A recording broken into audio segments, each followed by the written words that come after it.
We've been explaining for a while, and we know you've been hearing, that all this sifting and sorting of life has caused you to create a vortexual version, a vibrational version. And most of our physical friends, even those who have been listening to us for quite a long time, they really don't accept the realness of this vibrational reality until it manifests. And so we talk to try to help you to sense the vibrational version, to feel the vibrational version. In other words, if we could get you to feel secure even before it manifests, it would manifest faster. Most want it to manifest before they feel secure, but that's going about it backwards. So if we can get you to feel secure, if we can get you to feel in love before the person shows up, the person will show up. But humans think they need a person to be in love with. And we want you to know you can be in love with an idea. You can be in love with the idea of a relationship.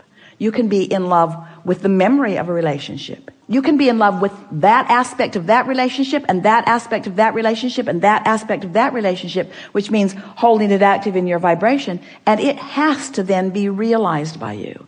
So this realization recently, the way we are describing it to you, maybe to help you understand it. But since you sometimes don't accept the vortexual version, then the grid version isn't easy to follow either, but we're going to give it to you anyway.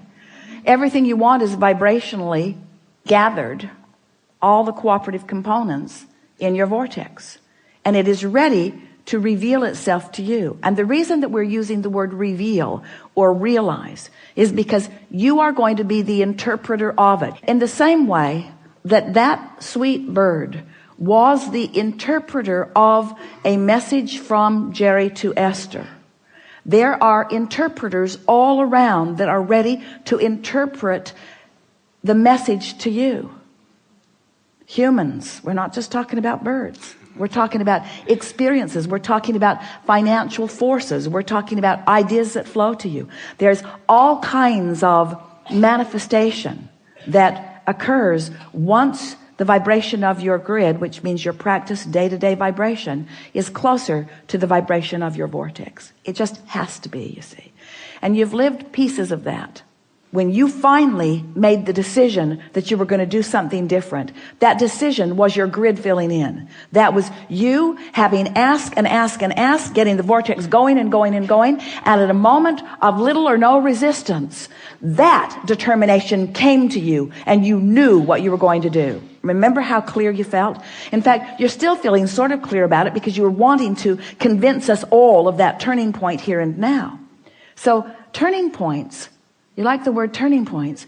Turning points are often the grid filling in with an idea that you are now ready for. It's not that the idea isn't there. It's that you're not ready for the idea.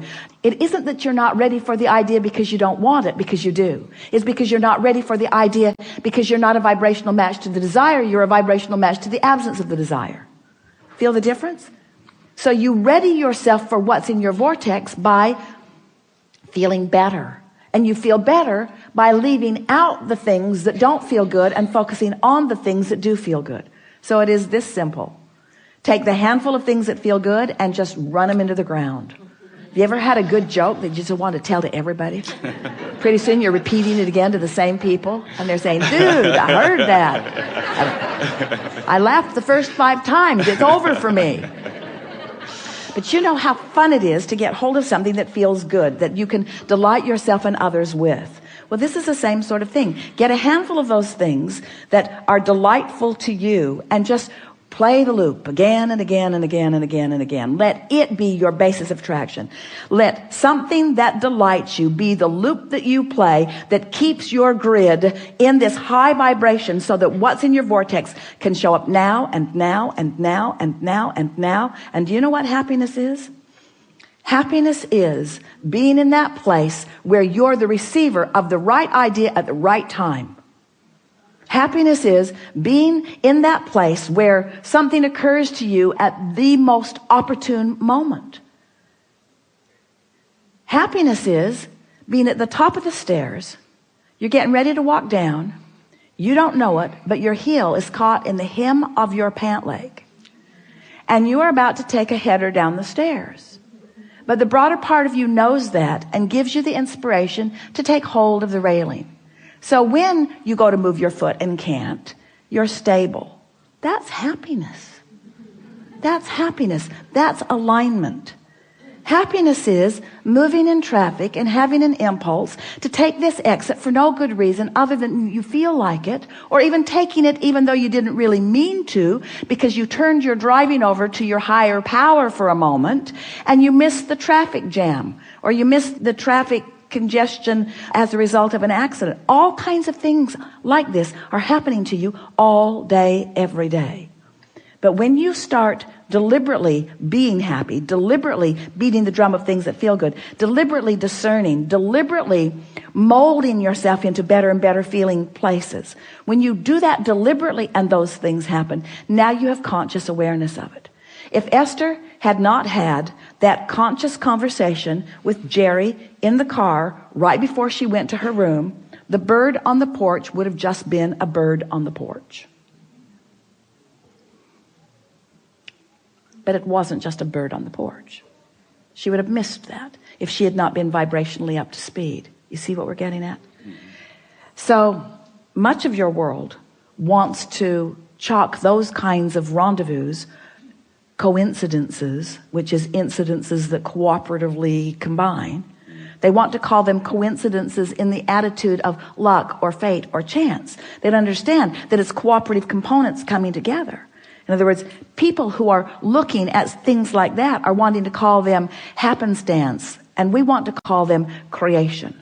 And so when you get clear-minded like you are, and you understand how far you've come, and you have, and you realize how powerful your desire is, and it is, and then you deliberately focus upon the strongest desire that you have, which you spoke when you first sat down here, to be happy, to be happy, to be happy, to be happy. To be happy, meaning to be in alignment, meaning to be in control of my own thoughts, meaning to be in control of my own vibration, meaning to be in vibrational concert with the source within me, meaning to be in vibrational concert with everything that I put into my vortex, meaning right here, right now, being in alignment so that I will be the interpreter, the manifester, the realizer of the best that could happen in this moment. That's happiness. This moment, and this moment, and this moment, and this moment. It's not saving up for a vacation. It's not putting up with all this stuff. It's not going to work all week long doing stuff I don't want to do so that I can get some money, so that I can finally go do something that I do want to do. Because when you get there to do what you do want to do, you're not happy because you haven't been practicing happy at work. You're not going to be happy on that vacation if you're not happy at work while you're earning the money to go on vacation. Are you? Don't you get on vacation and don't you just complain, it's too short? It's too short. I don't get to do this often enough. My flight was delayed. The weather wasn't good. In other words, you can't get there from there. You get to happy from happy. Well, Abraham, that helps a lot. So you're telling me that if I get happy, I'll be happy. Let me write that down. And if I get rich, then I'll be rich. I'll write that down too. We're saying you got to find a little piece of it. You got to fan the flame of it. And you got to not keep spitting the fire out with things that don't matter. And after a while, you'll get that momentum going. And you'll feel happiness, not just sometime, but you'll be radiating it. And then when someone says to you, what are you doing? The reason that they're asking is because you've got what they want. Every single person that wants every single thing that they want, whether it's a material object or a pile of money or a circumstance, an event, a relationship, everything that everyone wants is because they believe that there is happiness in there. There's happiness right here, right now, if you're in the right vibration. You know it. Haven't you ever gotten into that zone, that frequency, where everywhere you turned, something good happened? Esther says that's what it's like hanging around with Barbara. She loves traveling with Barbara because it's happy everywhere. They walk up to a very controlling, very official at the airport. And she's barking at everyone. A man made the horrific mistake of letting his toe step over the line by an inch. And she put him in his place. Sir, step back. He did, and he didn't like it. And Esther thought, ooh, that was harsh and unnecessary. And Barbara, who refuses to focus on anything unpleasant, missed it completely. So when she got up there, she got a big smile. She got moved fast to the other line. In other words, she's treated like royalty. While this poor man was put into the dungeon. That's what we're talking about. In other words, you attract by virtue of how you feel. We know we've been taking a bit of long time here, longer than we promised at the beginning, but it's so worth contemplating. How happy am I? How happy can I be? How good can I feel? What's the best feeling thought that I can find right now? What's working in my life? What's working out? What do I remember that felt good? What's happening right now that feels good? How general do I need to be? You can always find something to feel good about. And when you do, and when you make that your habit, then the actualization of it, the realization of it, the manifestation of it is so pronounced in your experience that people will be flocking to you and saying, what is your secret? And you'll say, I'm happy. And they'll say, I know that, I can see that. That's why I'm asking you what your secret is. And you say, no, I was happy before I was happy. And they'll say, well, that doesn't make any sense at all. And you'll say, well, I purged unhappy thoughts from my experience by focusing on happy thoughts. Well, what do you mean? Well, I didn't actually purge them. I just started emphasizing the happy thoughts. I started making lists of positive aspects. I counted my blessings. I learned that in church. I counted my blessings one by one. And the more I focused upon them, the more that vibration was mine. And the more that vibration was mine, the more law of attraction put me in the vicinity where I could realize it. So life isn't happening to me. Life is happening from me. I'm emanating the signal to which all life is responding. So when I get up in the morning, I decide, how's this day going to feel? I'm going to feel intuitive. I'm going to feel inspired. And I'm going to feel connected. And I'm going to feel vital and alive. And I'm going to feel happy. And I'm going to feel confident. And I'm going to feel kind. I'm going to feel loving. And I'm going to be at the top of my game. I'm going to feel innovative. I'm going to feel energized. I'm going to feel invigorated. I'm going to feel inspired, but I'm going to feel inspired moment by moment. I'm going to feel guided. I'm going to feel worthy. I'm going to feel deserving. I'm going to feel deserving of all of the goodness that has been taught to me all of my life. I'm going to feel deserving of that. And I'm going to demonstrate my deservedness through my happiness. Yeah.